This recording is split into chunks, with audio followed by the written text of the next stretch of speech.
మీనము వారికి కనుక చూసుకుంటే మీకు ఈ పంచగ్రహ కూటం అనేటువంటిది 12వ స్థానంలో జరుగుతుంది. సో ద్వాదశ స్థానంలో పంచగ్రహ కూటమి జరుగుతున్నందుకు మీకు కలిగే ఫలితాలు ఏమిటి, తీసుకోవాల్సిన జాగ్రత్తలు ఏమిటి, ఏ దేవత ఆరాధన చేసుకోవాలనేటువంటి అంశాలు చెప్తుంది నేనైనప్పటికీ చెప్పిస్తుంది ఈ సాక్షాత్ అమ్మవారిగా భావిస్తూ ఇక్కడ 12లో ఉండేటువంటి గ్రహాలు అది కూడా రాహుతో కలిసి ఉంది కాబట్టి ఎప్పటి నుంచో విదేశాలకు వెళ్ళాలి. నాట్ ఓన్లీ అమెరికా, ఇక చాలా దేశాలు ఉన్నాయి. అమెరికాలో ఇబ్బంది అయితే ఏంటి, చాలా దేశాలు ఉన్నాయి. కాబట్టి విదేశాలకు వెళ్ళాలని చేసే ప్రయత్నం ఫలిస్తుంది. తండ్రి గారి ప్రాపర్టీకి సంబంధించిన కొన్ని డిస్టర్బెన్సెస్ అనుకోండి, కొన్ని జరిగినప్పటికీ కొంత క్లియర్ అవ్వడం కూడా జరుగుతూ ఉంటుంది. అలాగే ఇన్వెస్ట్మెంట్స్ మనం వద్దనుకున్నా సరే కొన్ని ఖర్చులు పెట్టవలసి రావడం, ఇన్వెస్ట్మెంట్ చేయవలసిన పరిస్థితి రావడం, ఇట్లాంటివన్నీ కూడా జరుగుతూ ఉంటాయి. అయితే ఇక్కడ ఎప్పుడైతే మీకు 2వ స్థానంలో అంటే ఈ కుటుంబ స్థానంలో ఎప్పుడైతే మీకు కుజుడున్నాడో కుజుడవుతున్నాడో అండ్ ఏలినాడు శని రాశిలో జరుగుతుందో కొంచెం బద్ధకం అనుకోండి, కొంచెం పోస్ట్పోన్ చేసేటువంటి లక్షణాలు అనుకోండి, ఎప్పుడూ బతికించని మీరు కూడా బతికించడం జరుగుతూ ఉంటుంది బికాజ్ ఆఫ్ సాటర్న్ యొక్క ప్రభావం వల్ల. అయితే 12లో అధిక గ్రహాలు ఉన్నప్పుడు ఇన్వెస్ట్మెంట్ స్థానంలోకి వస్తున్నాయి కాబట్టి, అది కాకుండా రాశినాథుడు వెళ్ళి 4వ స్థానంలో ఉంటున్నాడు కాబట్టి ఇక్కడ ఒక్కొక్కసారి మనం ప్రాపర్టీస్ తీసుకునేటప్పుడు, ఇన్వెస్ట్మెంట్స్ చేసేటప్పుడు కొన్నిసార్లు అదేదో మాయలా జరిగిపోయింది అంటూ ఉంటాం. ఆ రకంగా కొన్ని ఎక్కువ ఇన్వెస్ట్మెంట్ చేయడం, ఎక్కువ ఇచ్చేయడం జరుగుతూ ఉంటుంది. కాబట్టి ఈ యొక్క విషయంలో కాస్త జాగ్రత్త వహించండి. చేస్తున్నట్లయితే అన్ని విధాలా మీకు బాగుంటుంది. ఇక మీరు నిత్యము చేయవలసింది కూడా రాజరాజేశ్వరి అమ్మవారి యొక్క ఆరాధన చేయండి. రెగ్యులర్ వర్క్స్ అంటే మీకు 6వ స్థానంలో సర్వసాధారణంగానే మీనం వారికి ఏంటంటే ఈ సూర్యుడి యొక్క రాశి అయిన సింహరాశి డైలీ లైఫ్ అని చెప్తూ ఉంటుంది. కాబట్టి అక్కడ కేతు ఉన్నాడు కాబట్టి మీరు ఏ పని చేస్తున్నా రెగ్యులర్గా, ఏ సంకల్పం అనుకున్న ఏ పని చేస్తున్నా ఒక్కసారి గణపతిని తలుచుకొని చేయండి. గణపతి తలుచుకోకుండా ఇది చేయకండి. ప్లస్ రాజరాజేశ్వరి అమ్మవారి అష్టోత్తరం చేసుకోండి. కాస్త ఇన్వెస్ట్మెంట్స్ ఖర్చులు పెట్టేటప్పుడు కాస్త చూసుకొని పెట్టండి. అన్ని విధాలా బాగుంటుంది. ఇప్పుడు పంచగ్రహ కూటములు కొంతమందికి వాళ్ళ జన్మజాతకంలో ఉంటుంది. మరి జన్మజాతకంలో పంచగ్రహ కూటమి ఉన్నప్పుడు ఎలా ఫలితాలు ఇస్తాయని తెలుసుకోగలగాలి. చెప్తాను చూడండి. ఇప్పుడు కొంతమందికి చూడండి లగ్నంలో ఉంటుంది 5 గ్రహాల కూటమి, 5 ఉంటుంది, 6 ఉంటుంది, 4 గ్రహాలు ఉంటాయి. అంటే అధిక గ్రహాలు ఒక భావంలో ఉన్నప్పుడు పర్సనల్ చార్ట్లో ఎలాంటి రిజల్ట్స్ వస్తాయి అని చెప్పి చూసుకుంటే కనుక మీకు చూడండి లగ్నంలో ఉన్నాయనుకోండి అధిక గ్రహాలు, మీరు వాళ్ళని ఖచ్చితంగా మనం లాట్ ఆఫ్ టాలెంట్స్ ఉంటాయని చెప్పచ్చు. వాళ్ళకంటే ఒక తత్వం కాదు, మల్టిపుల్ తత్వంగా ఉంటుంది. అంటే రవి ఉన్నాడు డిగ్నిఫైడ్గా ఉండడం, చంద్రుడు ఉన్నాడు కొంచెం ఎమోషన్గా ఉండడం, అట్ ది సేమ్ టైం అంటే డిగ్నిఫైడ్ ప్లస్ ఎమోషన్. బుధుడు ఉన్నాడు బాగా తెలివైన తత్వంగా ఉండడం, మరియు అదేవిధంగా కుజుడు ఉన్నాడు. వీటితో పాటు మళ్ళీ లీడర్షిప్ క్వాలిటీస్ కొంచెం కోప స్వభావంగా ఉండడం. శుక్రుడు ఉన్నాడు. ఇవన్నీ ఉంటూ మళ్ళీ మీకు ఈ యొక్క కళా సంబంధించిన ఆలోచనలు, కళా సంబంధించిన మంచి కళాకారులే ఉంటూ ఉంటారు. అంటే ఇక్కడ ఏంటంటే మనకి ఏ గ్రహాలు ఏ భావంలో ఎక్కువగా ఉంటూ ఉంటాయో ఆ భావాన్ని ఆ యొక్క గ్రహాలు యాక్టివ్ చేస్తూ ఉంటాయి. ఇది లగ్నంలో ఉంటుంది. అదే మీకు ధనస్థానంలో ఉందనుకోండి పంచగ్రహ కూటమి, అప్పుడు ఎలా ఏర్పడుతుంటుందంటే మీకు రకరకాల మార్గాల ద్వారా ధనయోగం, అంటే మల్టిపుల్ ధనయోగాస్ అంటారు.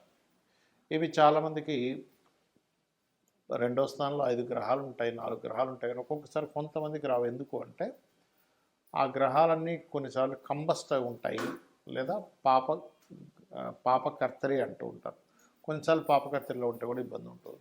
అలా కాకుండా 3వ స్థానంలో ఉన్నాయనుకోండి గ్రహాలు, వీళ్ళకి విపరీతమైనటువంటి ధైర్యం ఉంటూ ఉంటుంది, తొందరగా స్టెప్ వేస్తారు. ఒక ప్లేస్లో ఉంటే వీళ్ళకి కలిసి రాదు. ప్రదేశం అనేటువంటిది మారుతూ ఉండాలి. సిబ్లింగ్స్ కూడా ఎక్కువ మంది ఉండేటువంటి ఛాన్సెస్ ఉంటుంది. ఇక 4వ స్థానంలో కనుక అధిక గ్రహాలు ఉన్నట్లయితే ఇక్కడ మరలి మనం 4వ స్థానంలో చూసుకునేటప్పుడు ఏదైనా డిఫరెంట్ ఎనర్జీస్తో ఉండే కాంబినేషన్ ఉందా అని చెక్ చేసుకోవాలంటే అలాగా కుజుడు బుధుడు, లేదా ఒక్కోసారి శని కుజుడు, ఒక్కోసారి రాహువు కుజుడు, ఇలా ఉన్నప్పుడు ఏమవుతుందంటే వీళ్ళు ఎక్కువ చదువుతారు, ఎక్కువ ప్రాపర్టీస్ ఉంటాయి. కానీ కొంతమందికి చూడండి చాలా ఆస్తులు ఉన్నాయండి, కానీ అన్ని కోర్టు కేసెస్లోని, గొడవల్లోని, కబ్జాల్లో ఉన్నాయంటారు. అంటే ఏమిటి, డిఫరెంట్ ఎనర్జీస్ ఉండేటువంటి గ్రహాలు కనుక కంజాయిన్ అయినప్పుడు అది ఆస్తిని ఇస్తూ, చదువుని ఇస్తూ, కానీ ఎట్ ద సేమ్ టైం అదే విషయంలో డిఫికల్ట్ కూడా ఇస్తూ ఉంటుంది. అంటే చదువుకునే టైంలో కొంతవరకు స్ట్రెస్ అవ్వడము, చదువుకునే టైంలోనే కొన్ని ఇబ్బందులు పడడం కూడా జరుగుతూ ఉంటుంది అలా ఉన్నప్పుడు. అదేవిధంగా ప్రాపర్టీ రిలేటెడ్ సంబంధించిన విషయాలు ఇబ్బంది రావడం. అలా కాకుండా సౌమ్య గ్రహాలు ఉన్నాయి చక్కగా, అప్పుడు ఇబ్బంది ఏమి ఉండదు.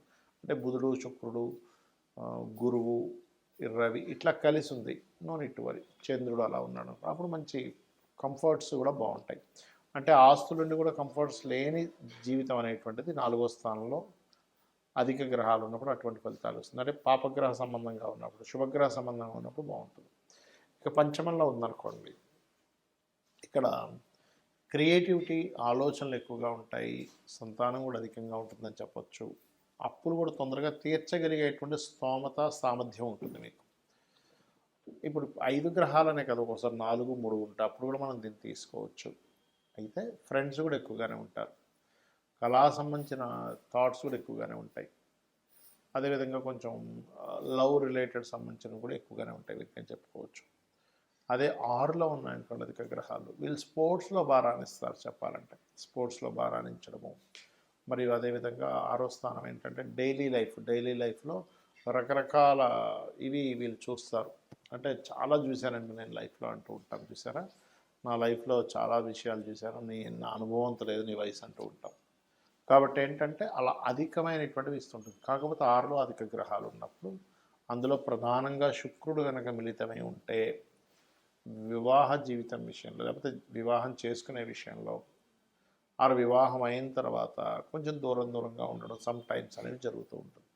సప్తమంలో అధిక గ్రహాలంటే ఎక్కువ మందిని పెళ్లి చేసుకుంటాడని కాదు, మల్టిపుల్ రిలేషన్స్ ఉండడానికి కొంచెం అది ఒక్కొక్కసారి సామాజికంగా ఉంటుంది. ఎలా అంటే సమాజంలో చాలామంది తెలిసి ఉంటుంటారు, అది వెంటనే సప్తమంలో అధిక గ్రహాలు ఉండగానే వెంటనే మనం ఎక్కువ వివాహాలు అయిపోతాయని చెప్పకూడదు. ఇది డిపెండ్ ఆన్ 12వ స్థానాన్ని కూడా పరిశీలన చేసి చెప్పాలి. శుక్రుడిని పరిశీలన చేయాలి, మహాదశ అంతర్దశలను పరిశీలన చేయాలి. సప్తమ స్థానంలో అవి చాలా సంబంధాలు చూడాలని వస్తుంది ఒక్కోసారి సప్తమ స్థానంలో ఉన్నప్పుడు, లేదా చాలా ప్రపోజల్స్ వివాహం చేసుకోవడానికి వచ్చాయని కూడా చెప్పొచ్చు. అంతేగాని వెంటనే ఎక్కువ మంది భార్యలు, ఎక్కువ మంది భర్తలు ఉంటారని చెప్పడానికి లేదు.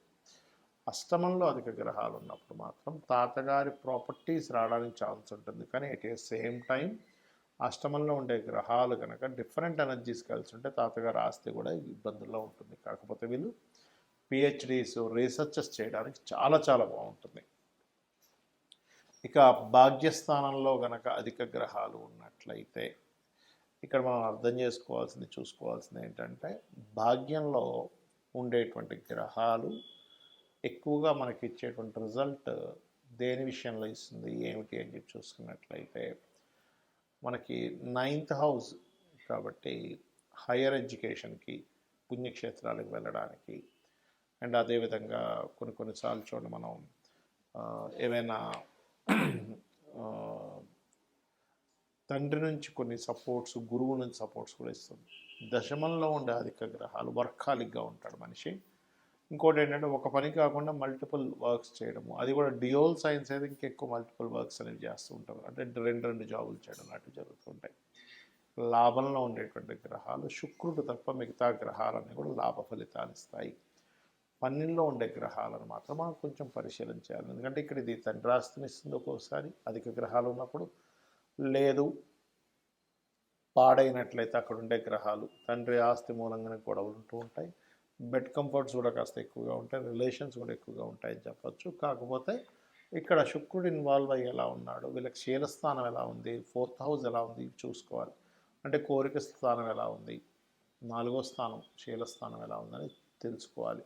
ఇవి తెలుసుకోకుండా కేవలం మీరు మల్టిపుల్ రిలేషన్స్ చెప్పడానికి లేదు, గుర్తుపెట్టుకోండి. వీళ్ళ శుక్రుడి యొక్క బలం ఎలా ఉంది ఇవన్నీ చూసుకొని మనం నిర్ధారణ చేయాలి. ఇక జాతచక్రంలో ఏది ఎలా ఉన్నా రెగ్యులర్గా లలితా సహస్రనామాలు చేసుకోండి, అన్ని విధాలు మీకు బాగుంటుంది. శ్రీమాత్రే నమః.